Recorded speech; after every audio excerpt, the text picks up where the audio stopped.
Hi, everyone. Thank you so much for sticking with us for the last session of the day. My name is Jessica Daly. I'm the Professional Learning Administrator with the MiMTSS Technical Assistance Center, and we're so glad to have you here for our SEBH Symposium today. Hopefully, you've gotten some great nuggets from our awesome speakers, and I'm excited to introduce you shortly to our final speaker of the day. But before I do, I have just a couple of little announcements to share. One is a scheduling note that in the schedule for the on the platform, it actually inadvertently said that we were ending at 3:45. We're actually ending at 4 o'clock. So Dr. Santiago Rosario is going to stay from 3:45 to 4 o'clock to do Q&A. And in this space, in this main stage, the speaker is not able to see the chat. So please put your questions in the chat or in the Q&A tab, and I'll be gathering those during the session, and then we will save those for the Q&A portion at the end of her talk today. So without further ado, I am thrilled to introduce you to one of my friends and colleagues, Dr. Maria Reina Santiago Rosario. She is a research associate at the Educational Community Supports, which is a research unit at the University of Oregon. She's also a nationally certified school psychologist, and she brings a robust background providing interventions and supports to school and college-age students with learning and mental health disabilities. She also trains educators and families on positive behavior modification techniques, and she coaches school and district teams on installing and implementing PBIS with a focus on achieving equitable outcomes for all her students. Her research focuses on understanding equity and culturally responsive practices and implementing school-wide interventions to address racial disparities in school discipline. She also focuses on engaging educators, families, and students in the iterative development of school-wide interventions. And she also supports middle to high school transition of students needing individualized social, emotional, behavioral, and mental health support. So without further ado, Dr. Maria Santiago Rosario. Good afternoon, everyone. It's my pleasure and honor to be here with you today. As Jessica said, my name is Maria Reina Santiago Rosario, and I speak to you today as a trained school psychologist, researcher, and implementation partner with the Center on PBIS. For the last decade, I've worked closely with school and school district leadership teams to build school systems where every student feels safe, seen, and supported, regardless of their identity or their background. So I'm really excited to share with you some of the content that we work through with school teams. So in today's sessions, we'll really be exploring a little bit more how exclusionary discipline practices like suspension, offers referrals can harm students' well-being, particularly students who are already marginalized. And we'll go beyond the problem to focus more on solutions and practical equity-centered approach within MTSS. Whether you're a school leader, a mental health provider, educator, or coach, my goal is really to give you some tools, research, and a framework to not only reflect, but to act upon. So let's dive in to the session. Just a roadmap here and to understand a little bit the presentation. I'll first just go over the impact that exclusionary discipline have on student outcomes, acknowledging and recognizing disparities within these practices. Moving into MTSS as a framework to respond to discipline incidents instead of removing students. Showcasing some equity-centered practices, specifically data-related and coaching supports for teachers. And lastly, a little bit of leaving the session with some planning for change. I would like to hear some action steps that you may take from what you've learned in this session or throughout the day that you would like to see next year in your setting. So by the end, I really would like for us to understand how exclusionary discipline impacts students' well-being and future opportunities, that we're able to describe the elements of MTSS framework that reduce exclusion and improve equity, and that we begin to reflect on how our schools or organizations can drive change to inform more equitable systems of support. So before we dive into the content, I'd like to invite you into a reflection. we're starting with a moment of reflection to surface the kinds of discipline decisions that stays with us because they often reveal deeper systemic tension. So think of a time that you've witnessed a discipline decision that didn't sit with you right. I want you to think about what happened, why that interaction stood out to you, and what was at stake. So take a minute in silence. You can write privately if that helps you. So no pressure to post, but if you feel comfortable, you're welcome to drop a word or a phrase in the chat. No names or details necessary, just a theme or a takeaway about these interactions that didn't quite sit right with you.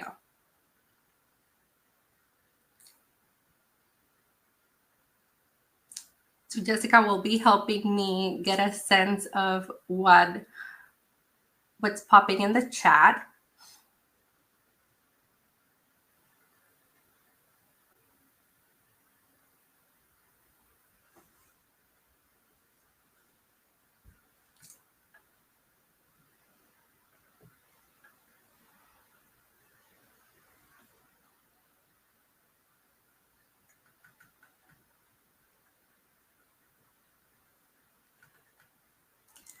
So think about it. Think about those moments and any of those themes. And these moments stay with us for a reason.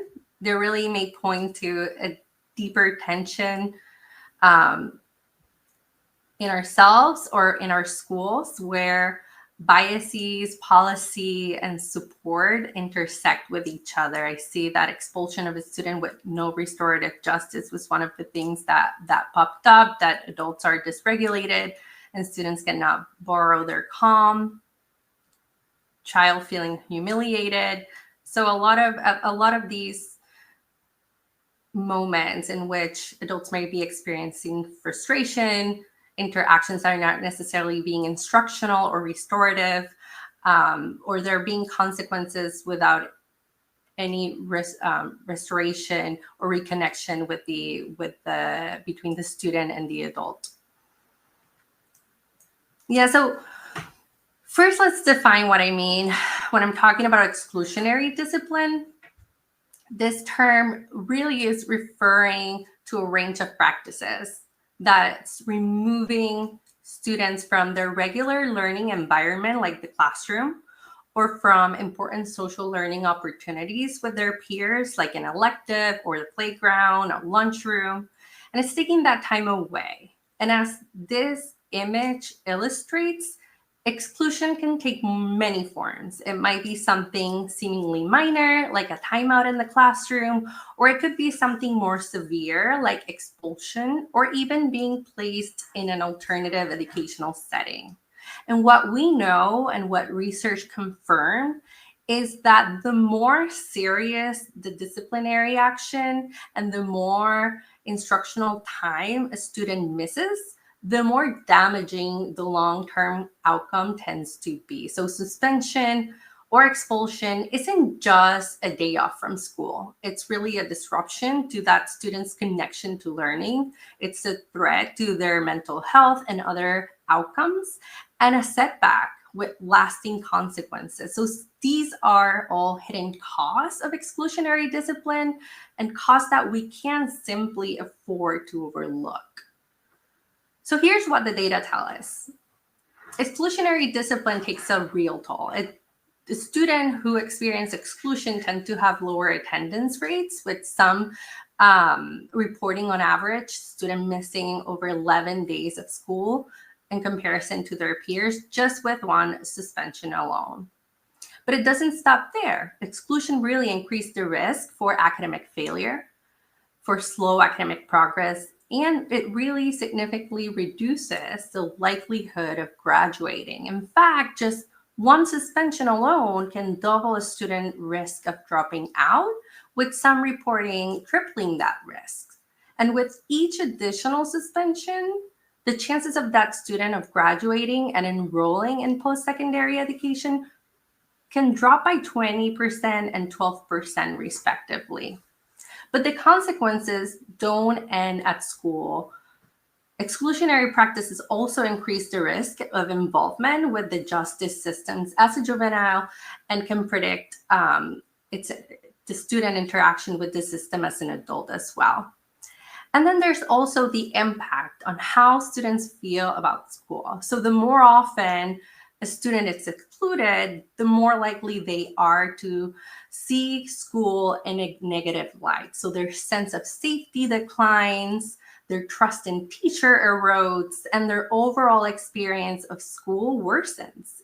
Even one suspension affects the likelihood of students perceiving school as unfair, as unsafe, and being less supportive and reporting weaker relationship with teachers and feeling less engaged overall. So it's clear that exclusion doesn't just interrupt learning, it also disrupts connections. And we know this much to be true.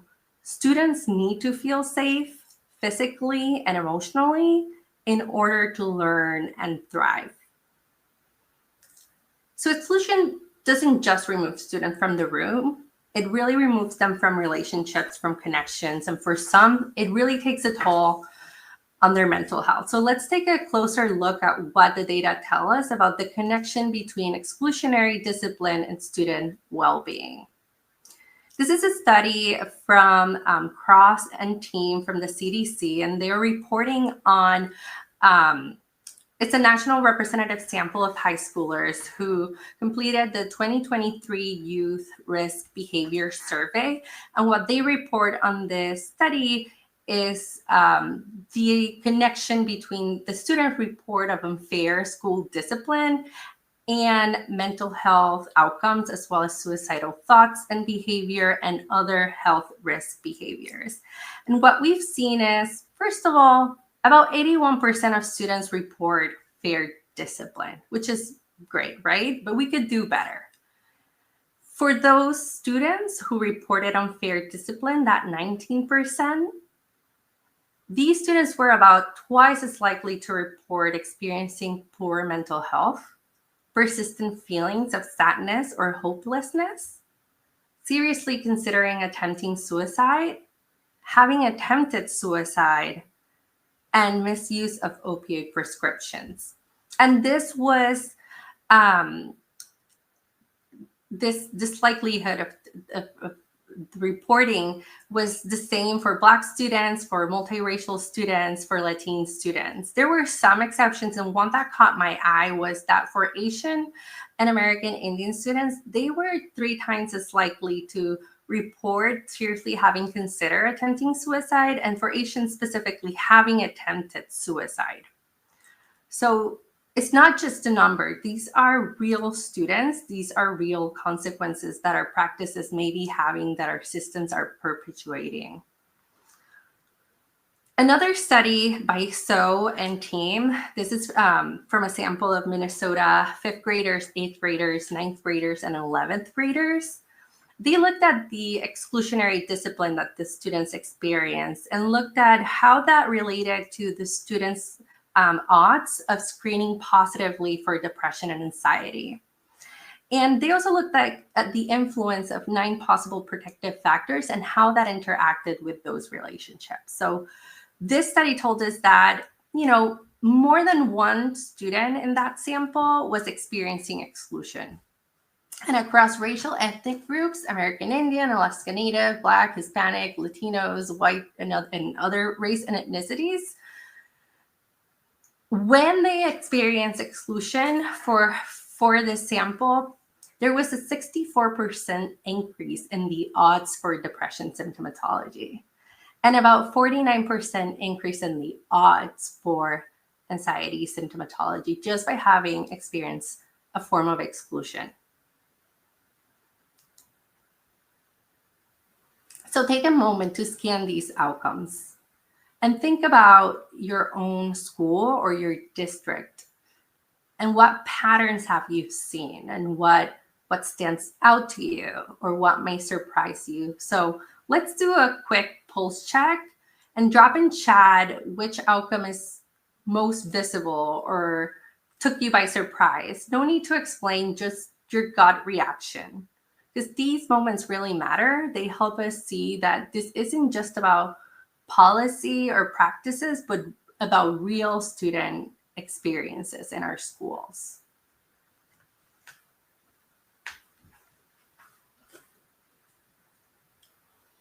And I'm gonna wait for chat and getting a report on what we're seeing from folks.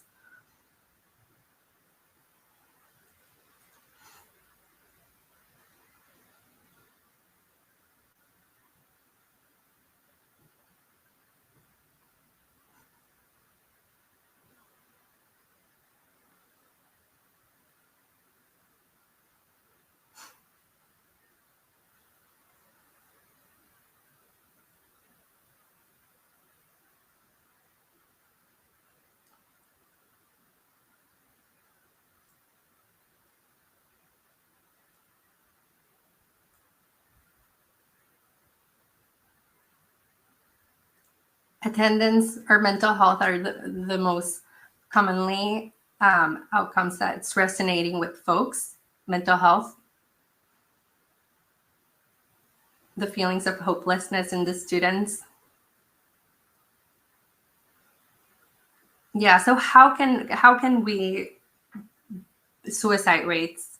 Yeah, so a lot of mental health behavior, suicidality, attendance are all things speaking and resonating with folks. And we'll get to the framework in a moment. So who is affected and how? We know from the data that exclusion isn't distributed equally. It shows up more for certain students by race, by disability status, by gender, by sexual orientation, and other groups. So this isn't random. These patterns aren't coincidence. They're predictable outcomes that we see nationally and really show like deeper systemic forces at play.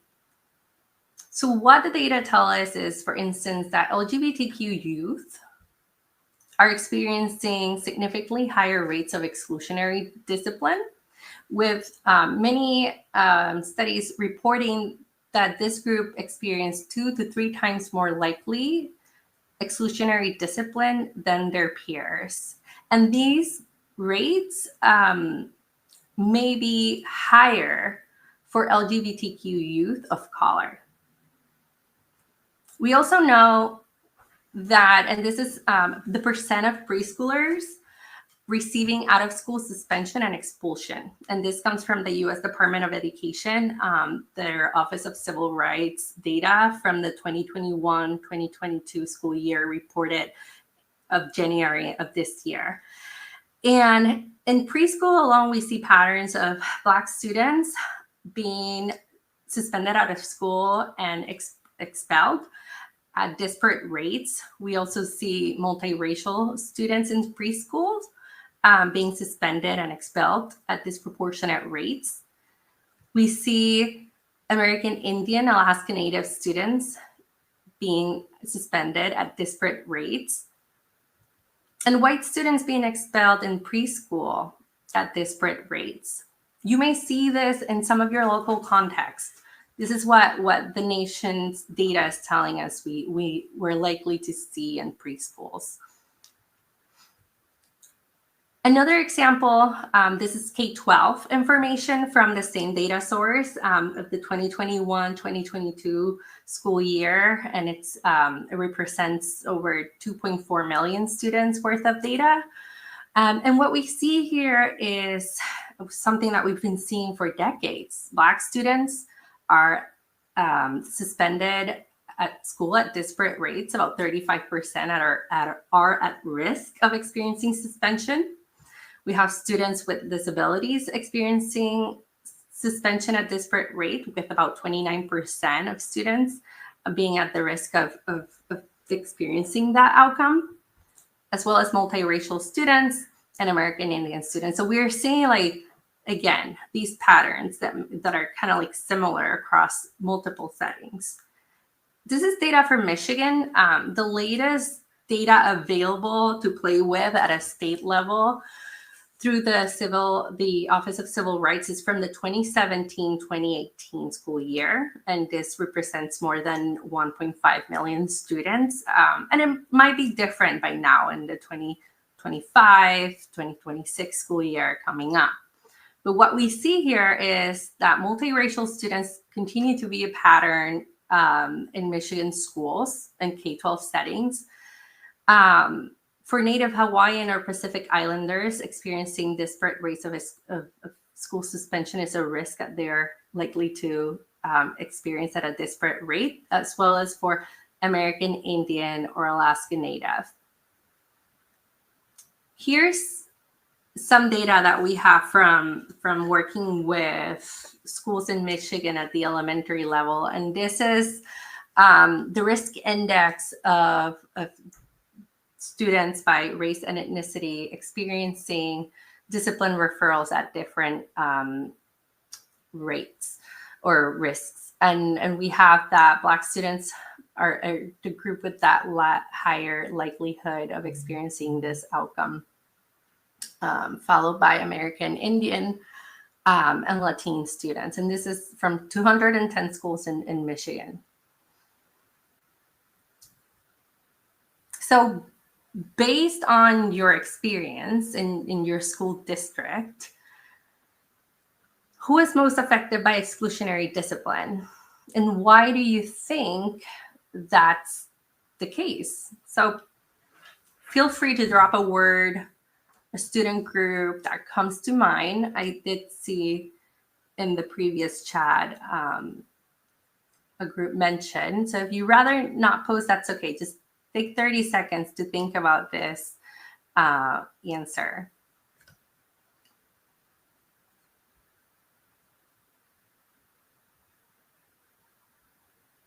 I see students who've experienced more trauma, maybe experiencing exclusion at disparate rates, students receiving special ed service. Yeah, struggling students. Okay, yeah. So different groups that may have different levels of needs.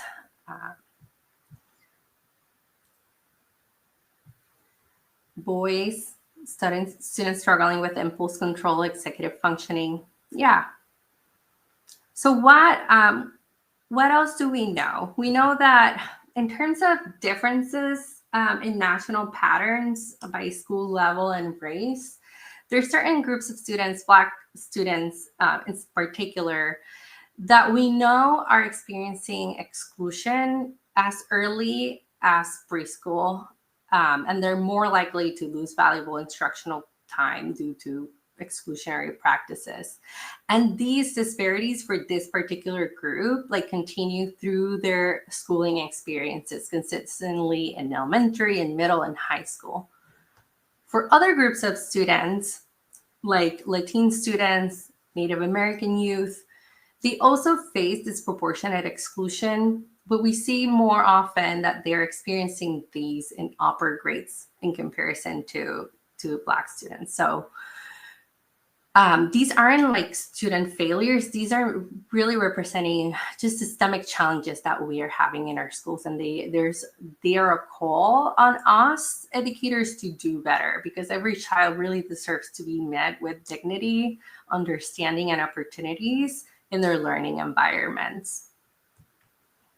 This is just an image from a study that a team of ours have been working on, just examining disparities and vulnerable decision points, which I'll talk about in a minute, particularly for Latin students, and seeing those patterns. And with this image, I just wanted to represent, visually show how for Black students, when we look at their risk in comparison to everyone else, we see consistently that they're experiencing more than more at disparate rates, that level of exclusion. So this is consistent across middle school, elementary, and high schools. Those are what the mountains are representing in this histogram.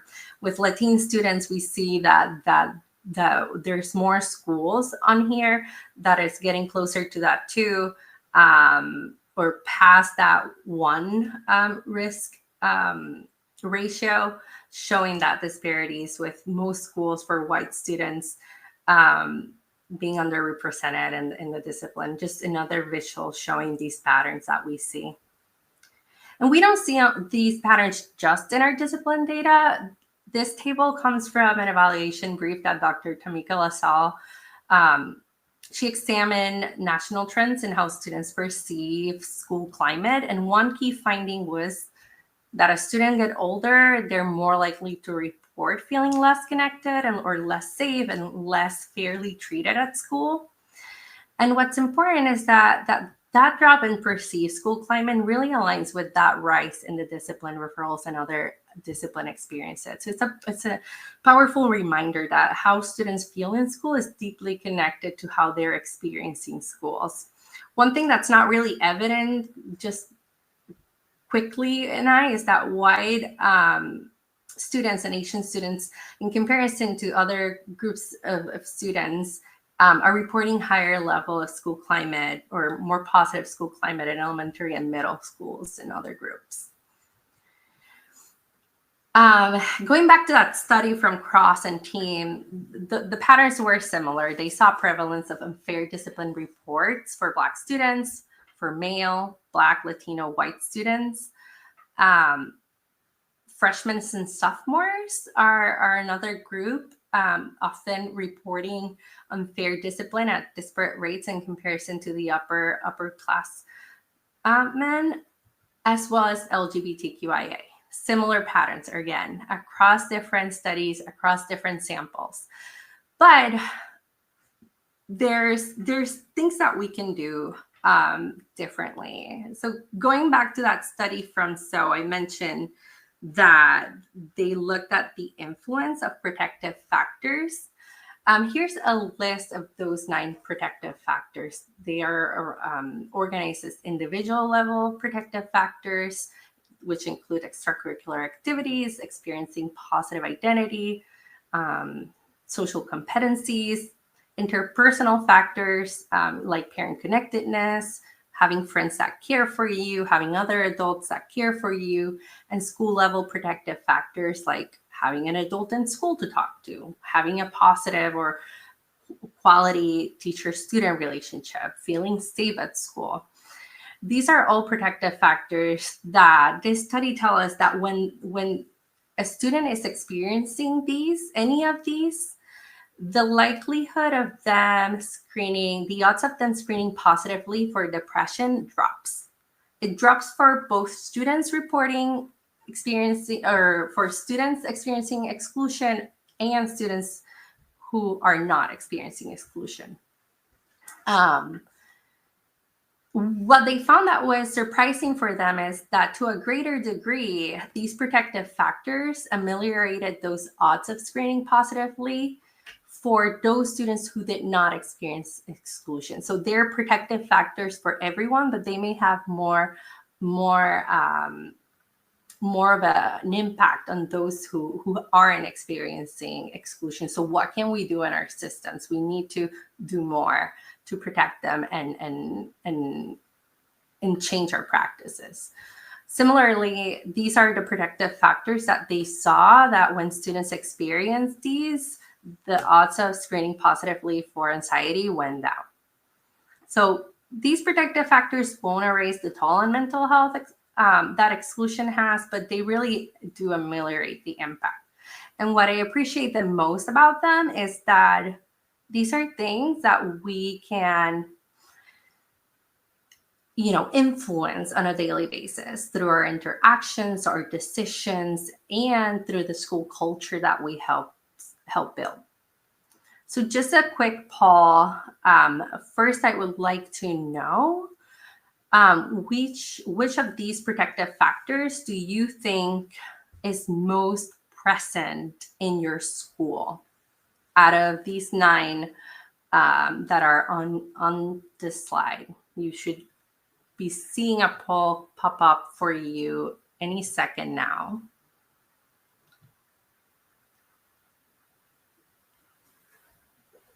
And if I can get a cue as to when it seems like most people have.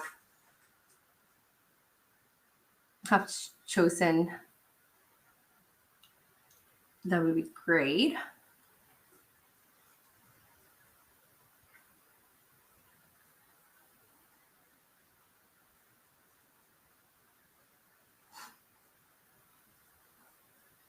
So which of these protective factors do you think is most present in your schools?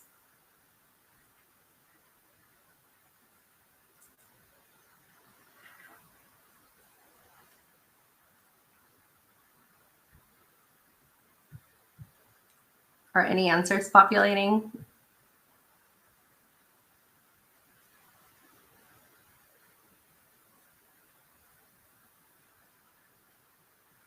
Okay. And if people don't mind dropping them in school most present, in chat people are saying one extra friend care, adults at school to talk to. So those are the ones that are resonating. And which one could use more intentional focus? So that's my second question to you all.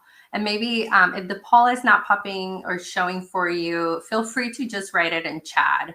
Which one do you think yourself or your school teams can be more intentional addressing and working on next school year? Adults at school to talk to, the relationship quality in school with like teacher-student relationships,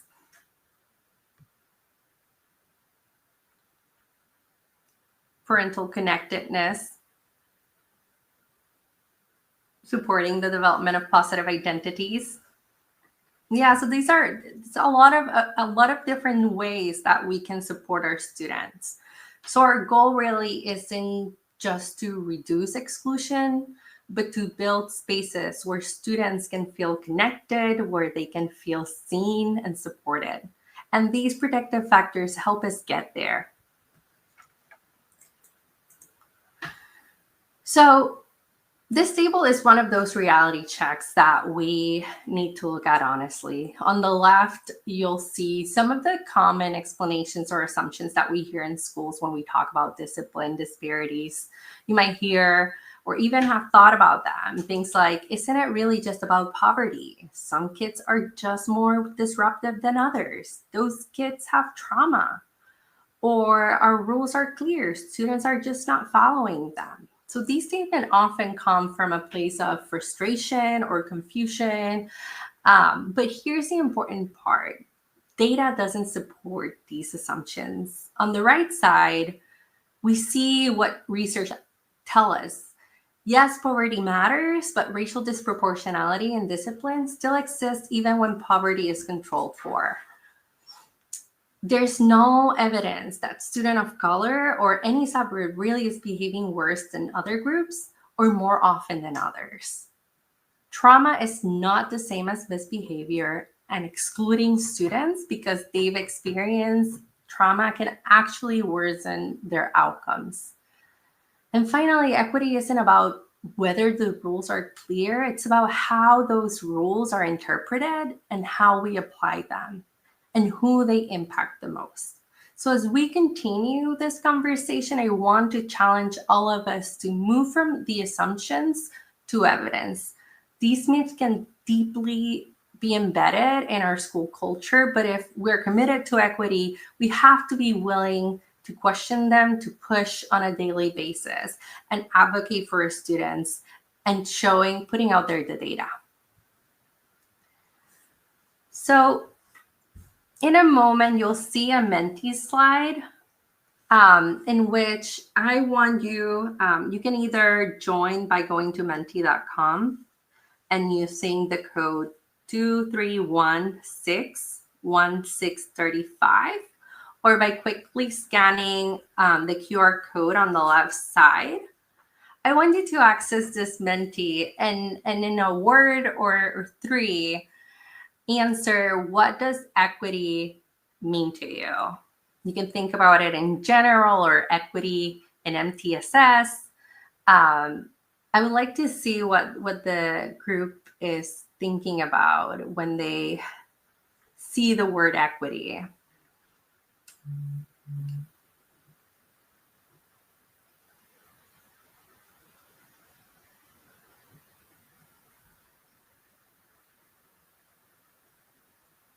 So ask people that it's fair, that's impartial, that's intentional, that all needs are met.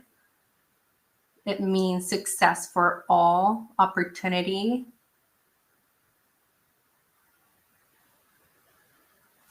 Fairness are right there in the middle, really speaking to us, that it's inclusive, supportive, students are feeling supported, that's intentional. Yeah, so these words that we're seeing here, inclusive, fair, fairness, what students need, success for all, access, differentiated opportunities. These remind us that equity is the lens. It's not an add-on. So let's talk about how MTSS can support that lens. It's pretty cool. People are keep going, so I'm just taking a look, and it'll save. So I'll take a screenshot and share for folks to be reminded. So unfortunately, for every complex problem, there's going to be a simple solution that doesn't work. So there isn't a one-size-fits-all silver bullet that will fix all of our issues. But what I can offer you, rather than a one-size-fits-all, is an evidence-based framework, one that's adaptable, one that is responsive to your context. So let me go through what the core elements of MTSS, PBIS as the example of MTSS in the context and what we know works. So we're more likely to support equitable student outcomes when we set high expectations for every student, and when we define meaningful community-informed outcomes by bringing in the voices of those who matter most, our families, our students, and educators. Those outcomes act as our North Star, and they help us guide the decisions we make around how we support students. So this work also demands that we look closely at our data and disaggregate it. And we need to be asking ourselves, like, who is being left out by our current systems? Who is being served well? And why might that be happening? That data can guide us in adapting our practices, not just tweaking what we already do, but intentionally transforming the everyday experiences our students have through our interactions. So practices that are responsive to students' identities and sustaining their cultural and community values.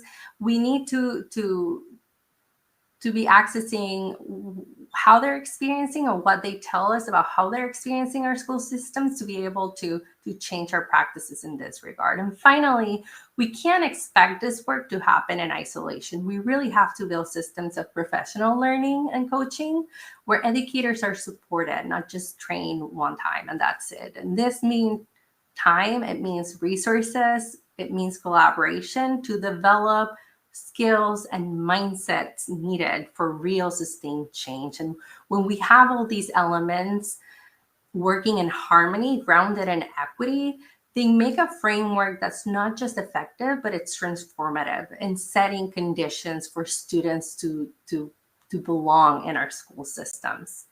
So we at the center have been thinking about this for a while, and the framework in itself has been in development and continues to be in development with what we've learned. In 2018, this brief was published, just looking at the core elements of PBIS and the effects it had on racial equity and school discipline. And this is just like standard PBIS, no like added ons. And what they saw is that at least bare minimum, it's not making things worse. This graph here is representing the 2013-2014 out of school suspension risk index by race groups. And for all, at least it was below every other school risk index, right? Everyone's risk index. And for some groups, it had more of an effect, like positive effect than business as usual. But we didn't want to like stay there. We really need to, we've been working hard at really trying to narrow that gap. A promising enhancement to PPIS is the Interconnected System Framework, or ISF.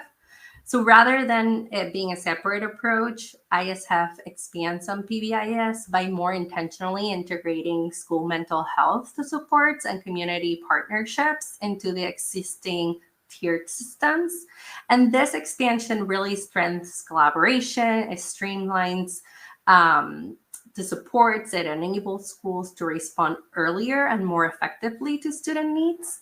And importantly, it's really not an add-on ISF. It's like a strategic alignment that's really deepening the reach and the impact that the PBIS framework can has through shared systems and shared ownership. So this is really intentional integration and collaboration by expanding team memberships that is inclusive of community clinicians across tiers, that it's really involving youth, family, and community partners to provide expanded context and participate in the decision-making process.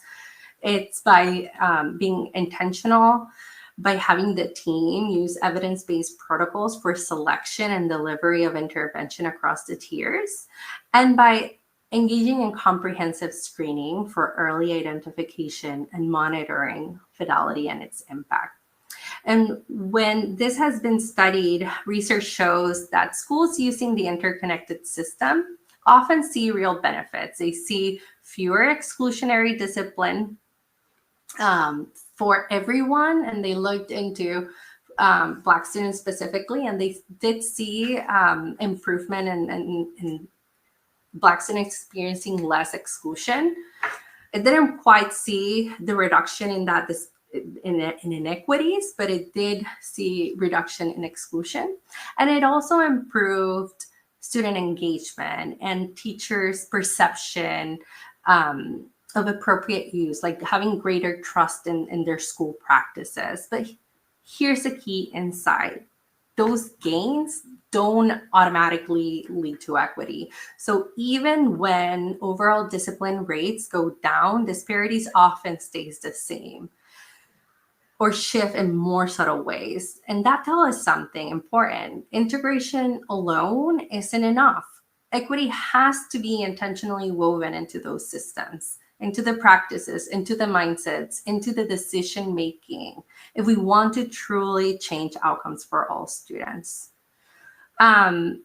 So in that evolvement of the framework, we've come to a point of centering our work in equity in 5 different ways. A 5-point intervention approach to PBIS grounded in equity collects, use, and disaggregate discipline data.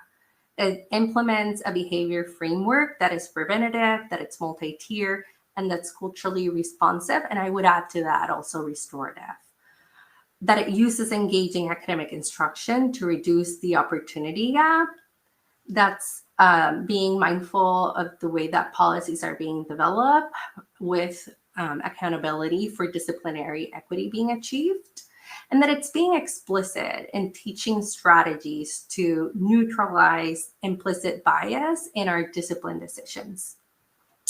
And we've seen through multiple research that have been adding these elements into PBIS, we've seen a decrease in the use of exclusionary discipline for every student, but we've also seen racial inequities being reduced in school discipline for Black students, racial inequities being reduced in the way that teachers are providing acknowledgement or praise, and decreasing the amount of reprimands that students are receiving earlier on in the classroom. And we've seen decrease in academic disparities. We've also seen improvement in teachers' rating of students' behavior, in preschool personnel's capacity to support children social, emotional, behavioral growth, in the perception of school climate, and feelings of school connectedness. So really, when we're being intentional with centering equity in our framework, we start getting to those results that we really want to see, of not just reducing exclusion, but narrowing the gap of that, like racial inequity or inequities by different groups. So here's a reality. We know equity work is essential, but it's not easy. And it's not always sustainable when we expect individuals to carry it alone. So on the left, we see some of the barriers that come up again in schools. The emotional dissonance when we're asked to confront our bias, our own or others, the competing responsibilities that educators juggle, the sense of isolation that may be felt in doing this work without enough support, and the perception that it's all just too complex to tackle. But here's the shift. Equity work doesn't have to be overwhelming when we move into from being about individual willpower to being about collective capacity. And what we found is in the center column are enablers of sustainability. And these are things that help equity work stick. And we know that administrators making equity a priority really signals that the work matter, and it helps ground it and make it a sustainable piece of work in the schools.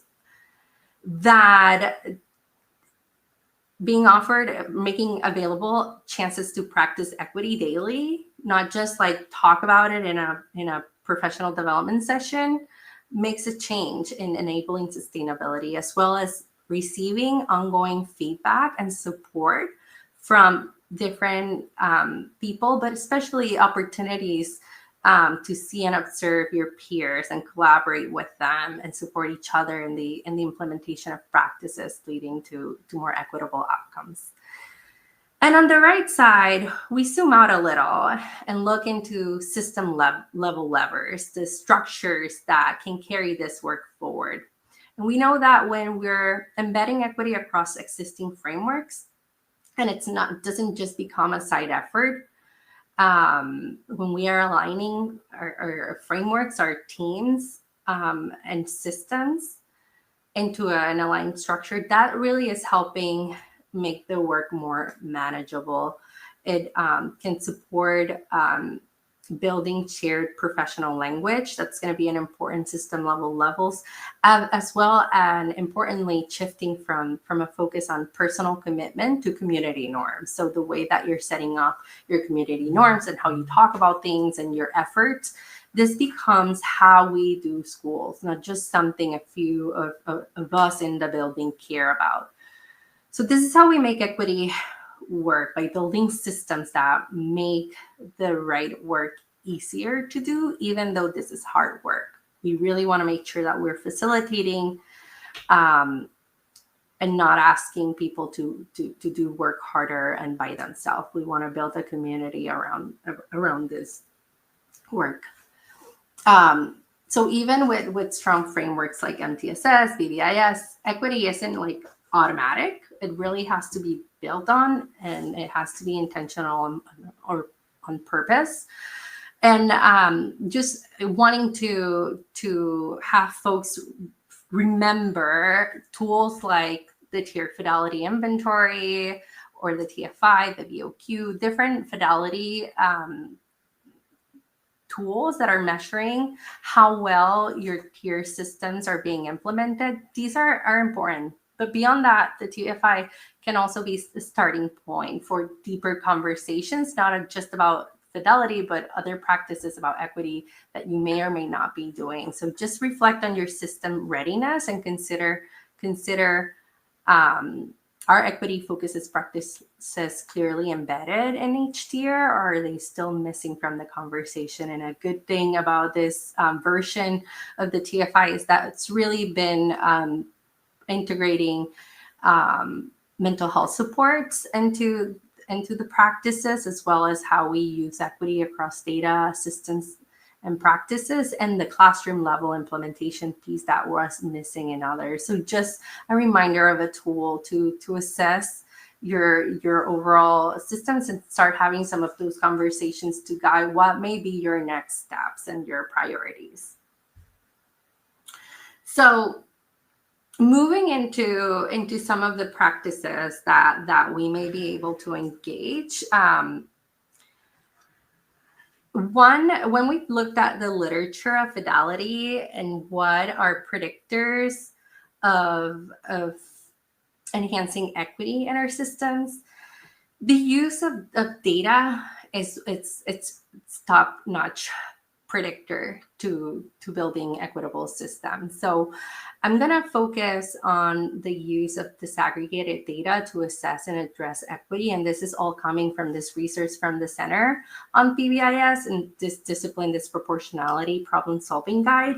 And I'll walk us through more of like macro level view of how you may engage in this process with your teams using your local data. So one thing that's important for you all to know that to be able to engage in this practice, there's some features that your data system needs to have in place. And those are consistent entry of ODR or data or ODR or whatever other like timeout or informal in times and in school suspension, whatever outcome you're measuring, it needs to be consistent entry. And you need to be able to see the data by student groups, race, ethnicity, gender, whatever is of interest that your school wants to prioritize. You need to have school enrollment by the different groups that you're looking into. And you need to be able to have instantaneous access for school teams to be able to look at this data and use it in the moment to make decisions and change a school-wide intervention plan. So you got to be able to disaggregate the discipline referrals in general. And there's some recommended features, right? Like your standardized peer discipline forms with a range of fields, location, time of day, consequences that will all allow us to get more into the nitty-gritty of like the why things are happening, having clear definitions of behaviors, clear guidance of how you have respond to discipline. So what's administrator managed, what's managed by teachers in the classroom.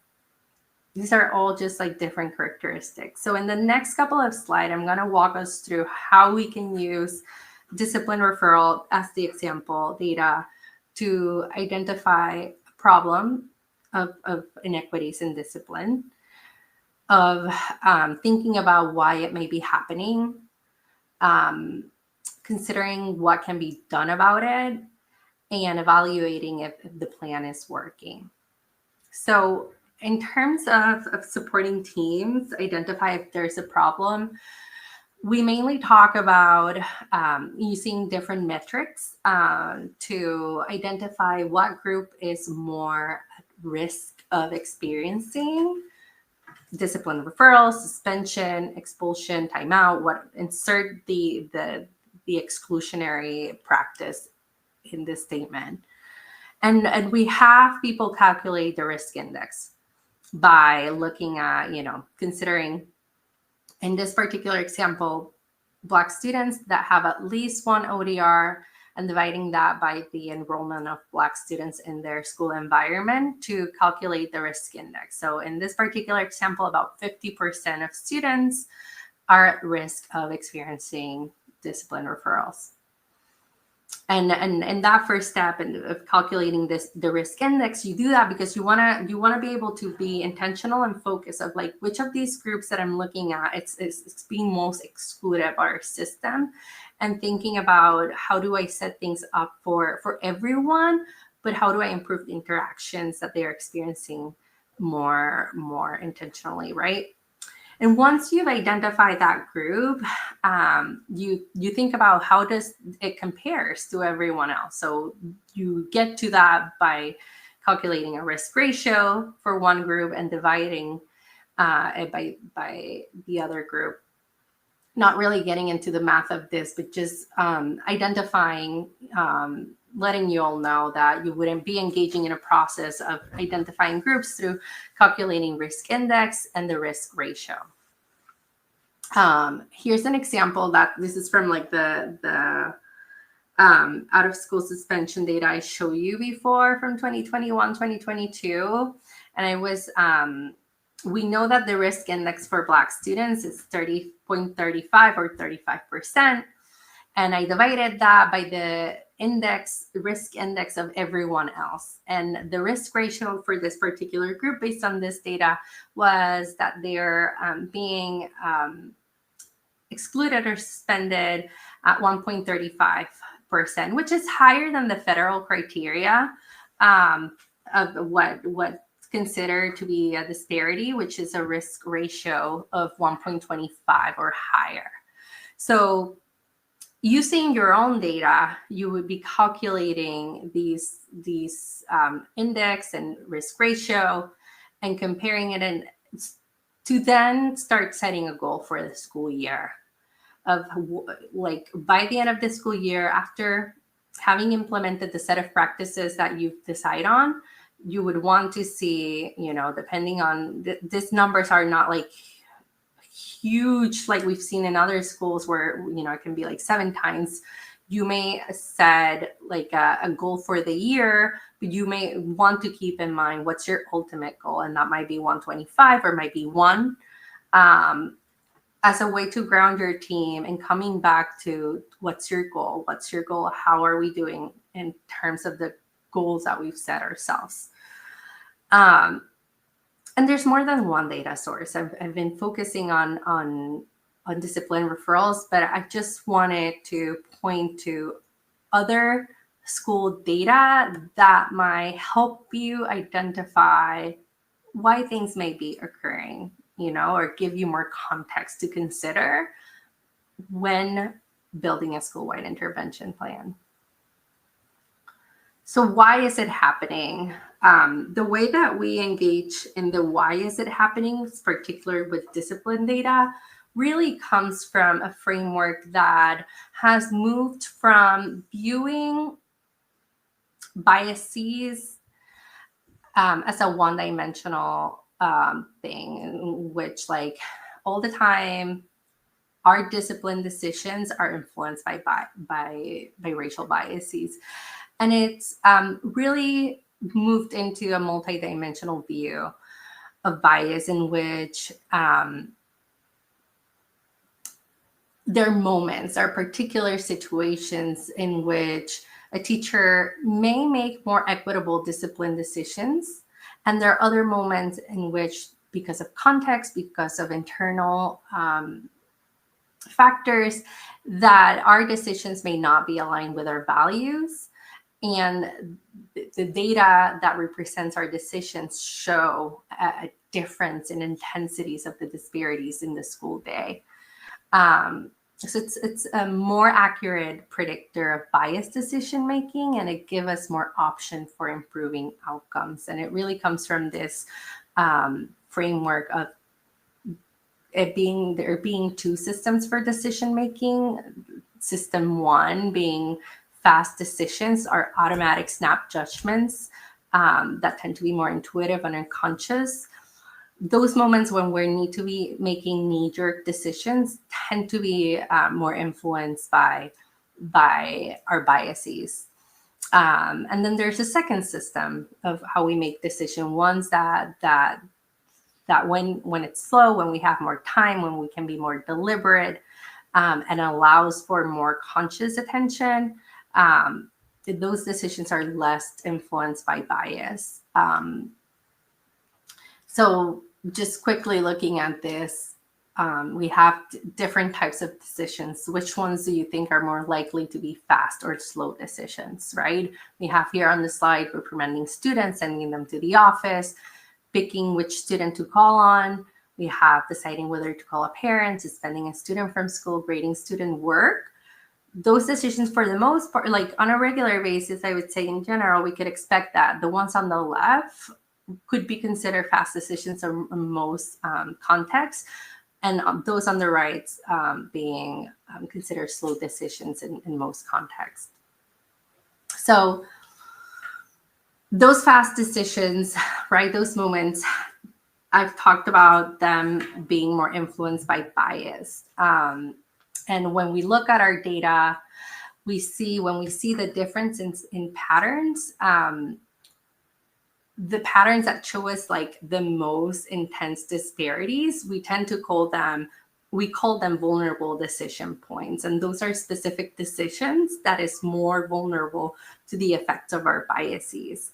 And there are two parts to a vulnerable decision point, as I mentioned briefly. There's the elements of a situation, and then there's your personal state, with the elements being like, when are things happening, in what context or in what setting, at what time, for what type of behavior, and the person decision state being more of like, I know that when I am tired and I am annoyed because things have been going wrong like the whole morning, I tend to be more rushed in my decisions and more severe in ways that may not align with what's actually occurring.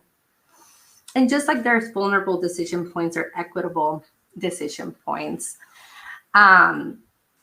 and there are different ways of identifying these. You can use your discipline or your suspension decisions. You can use your self-instruction, like practices like acknowledgement, reprimands, opportunities to respond, to identify if you're being equitable in how you're distributing them. Or you might identify specific BDPs through national data, your own school or district data, or your own personal BDP through reflection. This is an example from Swiss. You may not use Swiss, but if you're trained in PBIS and data-based decision-making, this is where we would start to look at like for what behavior, when, location, the day of the week, the action taken, the grades, just other characteristics, right? Like the part of the situation. And we start filtering using, in this particular case, the drill down by ethnicity to see where is it that the particular group of interest, and the example here has Hispanic Latino, you may, filter that based on the group that you've already identified, it's experiencing more exclusion, and start looking at their characteristics of where, when, and under what conditions they're receiving the most discipline referrals to guide then the identification of a precise statement, right? To problem solve around. So just as an example here, we're looking at patterns. On the top, we have the Black students discipline referrals and for under which categories they received it. On the bottom graph, we have everyone else and for which type of behavior they received it. And we start identifying, okay, so we see that Black students in comparison to non-Black students are receiving more referrals for major defiance and disruption, which may, you can start thinking and what is the data suggesting? Is it that they're being more punitive punishment for more subjective behaviors? But we're just looking at the data, right? You see this difference. And then if we look at defiance major versus defiance minor, we see that for non-Black students, defiance and physical aggression are kind of like more approximately equal to each other than when you compare major and minor defiance with Black students and their majors and minors. So you as a team start looking at the data to identify these patterns. So it seems like definitely in this particular case, Black students are receiving more discipline referrals for defiant behavior.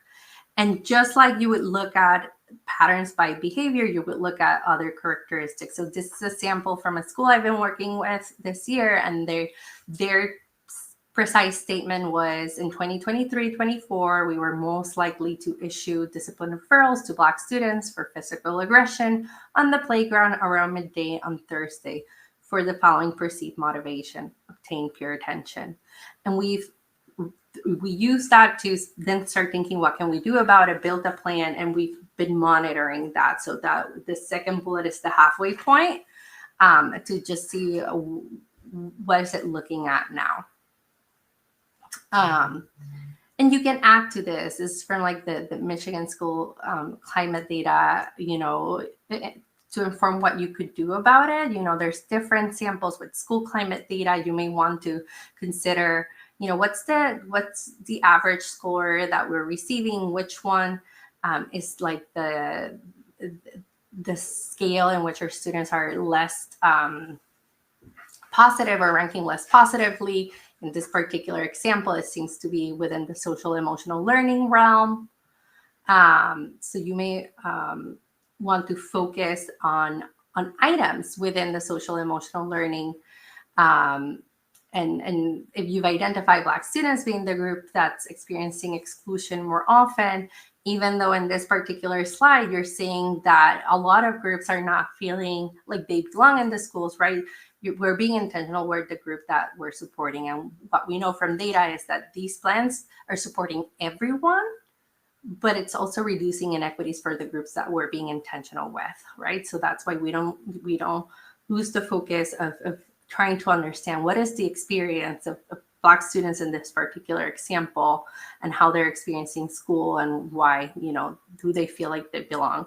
You may want to go deeper. You may want to ask students like open-ended questions to understand, and that may guide you in the selection of strategies to support belonging in schools, right? So just examples of other data sources that you can integrate in the way that you are looking as a team, and trying to understand why is disparities occurring and how can we support our students better. Again, data sources, there's more than one. So as you're moving into the second step, this is where additional data sources focus that shift into like more context.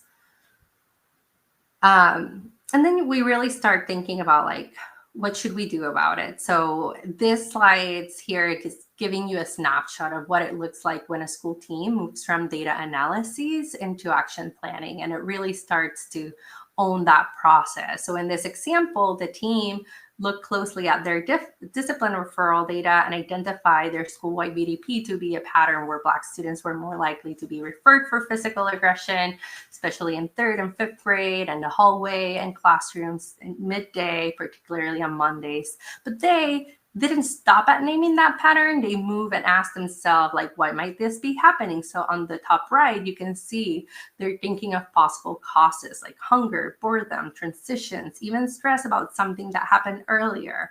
So this really starts shifting from labeling the behavior to understanding the context. And that's where equity really works, like the equity work lives. And from there, they got to it's more specific about what to do. So there's strategies like prevention strategies, like reworking transitions or modeling calm responses or using positive corrections or offering consistent praise, especially with an equity lens in mind. And other examples in the response section. And what I love about this image is that it's just showing a team that can go beyond compliance or surface level fixes into using data in a way that's guiding reflection, and that reflection is really guiding planning in order to get into solutions that are more nuanced, more targeted, and more human in general. So, really through this process, you're trying to disrupt like that coercive cycle, wanting like that unwanted dance in which both the student, the teachers are like drawn in, and the more, things are happening, the more likely it is to happen again, regardless of like the long-term harm. So these 4 boxes describe really a chain of events or interactions that are leading to that disproportionate discipline. And it says that if a student has a few positive interactions or relationships with the adults and doesn't see instruction as relevant, to their life, then when they have that negative interaction with the adult or their peer, they're more likely to do whatever they can to go out of the classroom and are sent then off to the office, where the student, the teacher gets, like a break from whatever it is that they didn't want to be doing in the first place. So it also describes the different parts where we can break that chain with defining what is it that we want to see and how we want students to respond to teaching those practice and those skills, to using acknowledgement systems and strategies to improve that student-teacher interaction beforehand, to responding instructionally instead of with exclusion. And in general, throughout this whole process, really using data effectively. And then, in building that, the hope is to, creating positive relationships with adults and the student and each other, encounter fewer negative interactions. And when those negative interactions occur, that the student would use then instead pro-social skills. And when they don't, that the adult will respond in a way that's more instructional by coaching or encouragement instead of exclusion right away. So at the heart of this, it's a lot of relationship work, because students, they don't care how much you know until they know how much you care. So there's a lot of things that we need to focus on. And at this point, I just want to quickly highlight just another system level piece, that when we're intentional, we can support the improvement on relationships and reducing inequity. So this is from a study in schools that we worked on, and the effects of React and performance feedback. So in this particular setting, we were being very intentional in the coaching that we were providing to support racial equity in the classrooms. And the research questions were like, were there difference in instructional practices by the teacher, and specifically praises to correction, and the ratios by Black students versus everyone else? And can the React intervention increase the equity in the praise to correction ratios and discipline referrals? And the intervention it consisted of multiple things, with performance feedback being the first element, but they also engage in the personal matrix activity, which it's just a strategy that's bridging home and school values, creating shared behavioral expectations that's really more reflective of the student's lived experience. So you see that there's like the behavior matrix, and you adapt and start having more of these conversations to really getting a sense of a window into their world, and help us better understand their values and how they show up across different settings. So that was part of the intervention. They use praise preference assessment, or a strategy identifying how individual students prefer to receive acknowledgement, and using that information to then tailor the way that teacher was providing the acknowledgement in a way that was more meaningful and motivating for the student.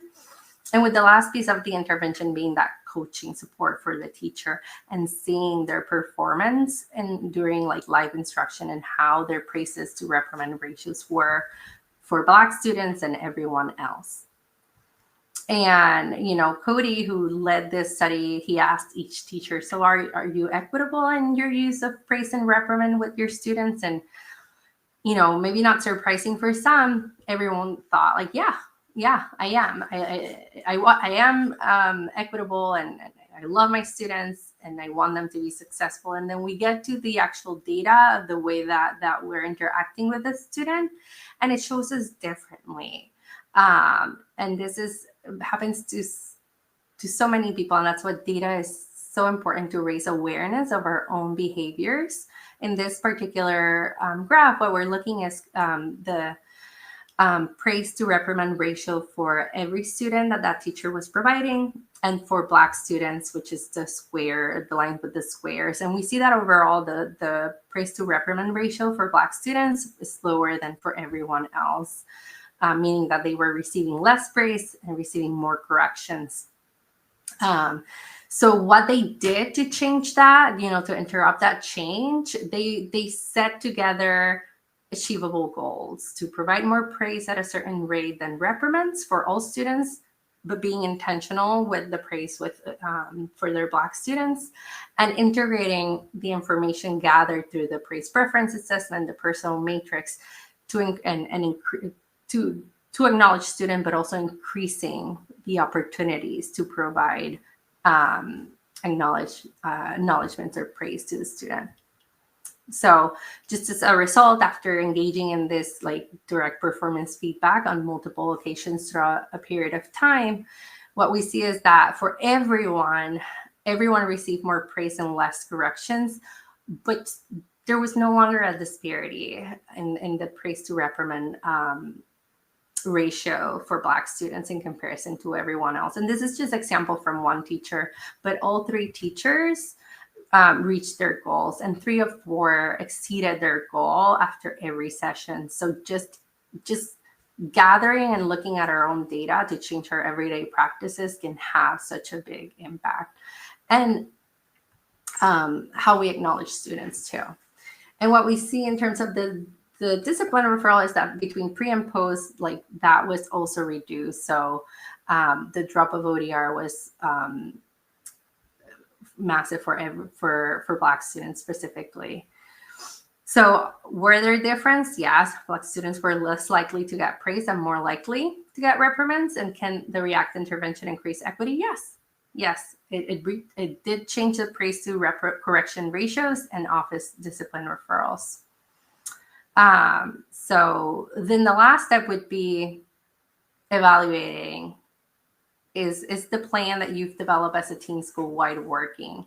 And for the purpose of time, I'm really gonna breeze through this quickly. So here's an example for a rural elementary school that we work with that was engaging in this process of using their discipline referral to identify which group was being most referred and what were like the patterns to build a school-wide plan.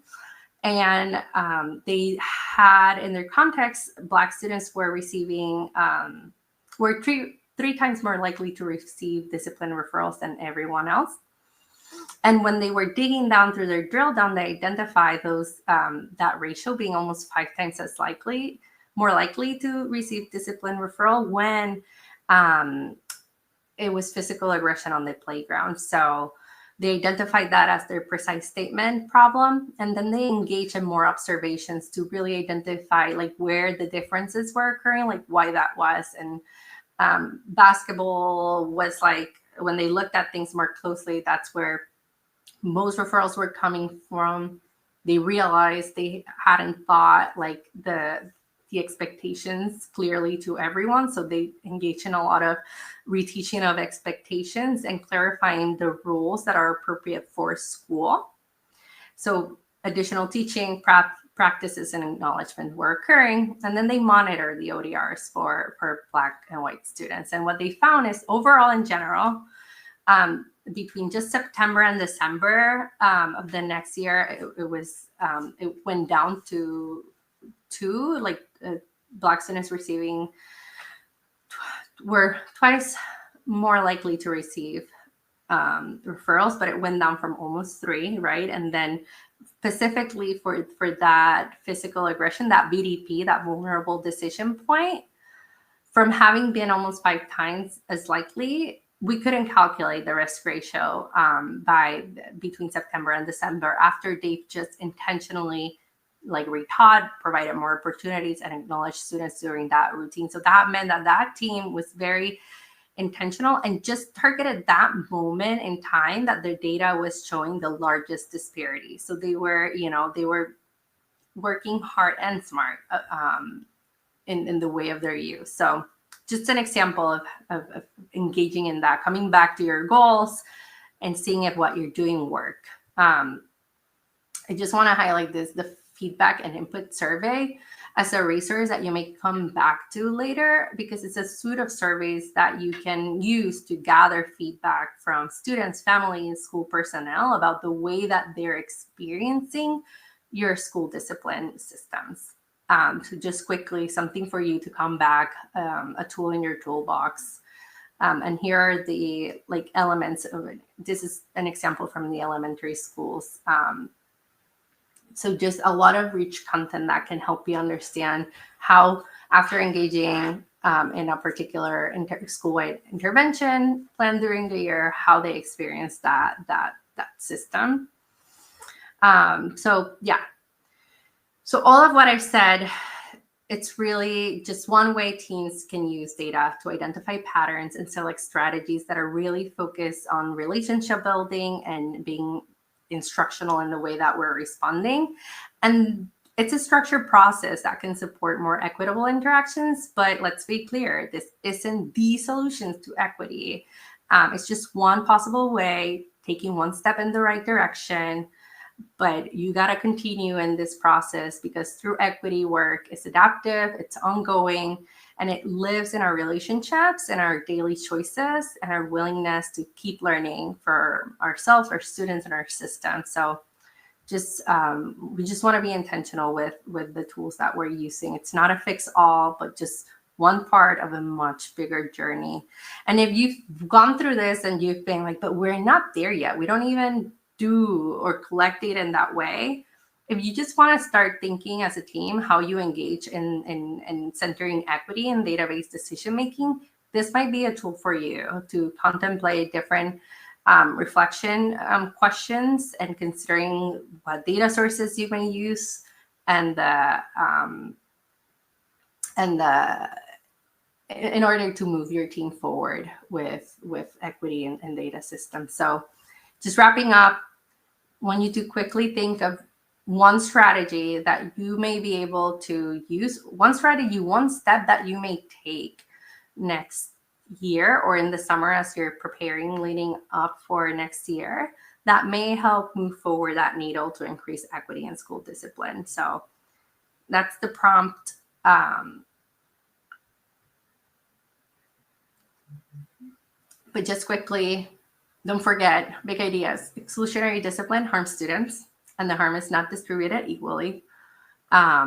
School discipline disparities are symptoms of systemic inequities. It's not a student deficit. And schools and what we do and the interactions that we're able to set in our systems are powerful social determinants of health, and frameworks like MTSS, BBIS, ISF are only as effective as they are equitable and implemented. So relationships are at the heart of meaningful change, and every moment is a chance to build connections and teach. And you have a lot of great data that you can use to support the building of good school-wide implementation plans that are responsive to your context and that can help transform those interactions. And I'm gonna leave it up here, this slide, in case you're interested in learning more about the framework and the strategies and maybe engaging in some of these practices with your schools. You can visit the REACT website and complete an interest survey and contact myself or Dr. Kim McIntosh if that is something that your school may be or your district may be committed and working with. We'd be happy to spend more time talking through the practices that I just speed through. So at this point, I want to know what questions you may have. Hi, Maria. Thanks so much for sharing all of your wisdom, knowledge, expertise, and especially the body of research. We do have a couple of questions that I think hopefully we can get through in just the last couple minutes that we have. Mm-hmm. So one of the questions was, what would you suggest to building PBIS teams as initial practical steps to engage in this work? I know you shared the Centering Equity resource, but are there other practical steps that you would recommend to PBIS teams? So in addition to, if you haven't had the conversations about how are you using your data, right? I would definitely suggest that level of conversation, assessing how is it that you're collecting data, your data systems, can you engage in such practices as the one that I show here? That would be one thing. I think in terms of alignment, I would suggest people taking inventory or what is it that you're all doing across your different teams and initiatives in the school, just to support alignment and integration and better allocation of resources. And I think a PBIS team may be an excellent team to be able to identify that, just so that we're being more intentional with the resources and to really understand, like, across all the initiatives, which ones and across tiers, like, are supporting the teaching of certain skills or the building of relationships or restoring relationships. I think taking inventory of all of those things could be a first step. If what I've said of the data, if you're already considering the steps that I talked about, entering data, looking at it in a disaggregated way, or talking to your students and your families and your educators, seeing how they're experiencing things in your schools, like, that would also be an important place to land and start with, if nowhere else, to really just understand their perspective and start thinking, because I'm sure you'll learn a lot about things that can be done differently, what's going well too, that you may just want to, like, just keep working and at it.